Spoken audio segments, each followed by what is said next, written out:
sila magmahi. Allahul musta'an. Ini bala dakula. Nasallallahu yarfa'anna al-waba wal-bala wal-ghala wal-zina wal-zalazila wal-mihan ma dhahara minha wa ma batan.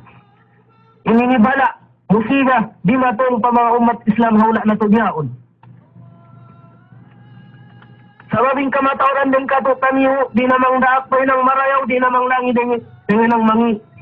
Ang pamangatay ng agama Islam. Bang tinao din ng mangi, labi ang na ng pagsirik, iban sin pagbida ini, iban sin maasiyat, wayroon namang langi kaniya, para tungan kita ni sin Allah Ta'ala bala, a'udhu billah. Hangkan sa hambuk adlaw, Nabi sallallahu alaihi wasallam, naghadith lang niya, wailun lil Arab, min sharrin kad iqtarab. Kabilsanaan na mga sila Arab, atawakan manusia. Sa bunlal tuod, sinuok na marikato taniyo, inhinang mangi.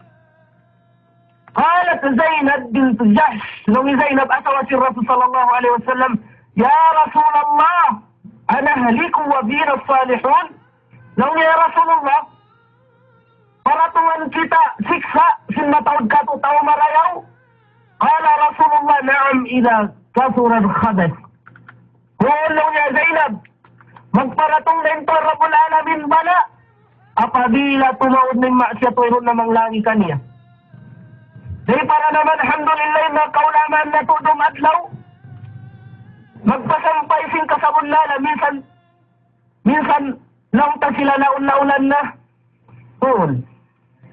Ampay na Allah subhanahu wa ta'ala di isang sumiksa, hamuk kauman, sa ingat-ingatan, sing kauman yung kasabunlalan. Ano yan? Adeng ha mga aturan, deng ha mga kakahinang nagpasadin mga kamaumasan, hindi haon, auto bila mataod na magbabay-babay. Singkarasalinan usog. Ini yung mga umat Islam, tiranan ini kasiksa, kita ni makumanino, alayhi salatu wassalam. Asik? Di ba po niya wala na to? Sa mini-president si US, nanlalang din pagkayusog, auto bila.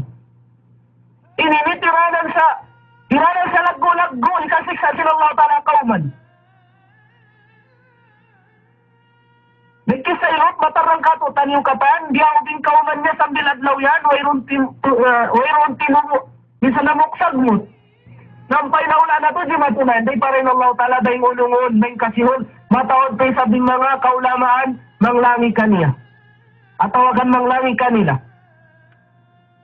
Ampay mga Bani Israel, hanggang sila siksa, sinto Rabbul Alamin, sabab nagpasad sila, hagkakahinang syirik, iban sin bida, iban sin maksiyat, dengan sabab ito hinang sila sin Allah Ta'ala, bawoy iban sin amo, bang mandi pa jatun taniukatan, murah-murahan din di na sadya, bang mayan kamu, nagkakawa pangadyan, inyat tunong kasila sa matun kanyo, makamasan sid kami katan, sa plagpakatan, nasihat na mo yato deng hadijan tong mon pagkaniyo sabab kita niyo magtaymawud katan na agama Islam murah-murahan din di na sadya di ko napahabaon bangman kamo biyari hala sin Allah Ta'ala ibang taragpakun sa bulan Ramadan mahuli niya wassalamu alaikum warahmatullahi wabarakatuh.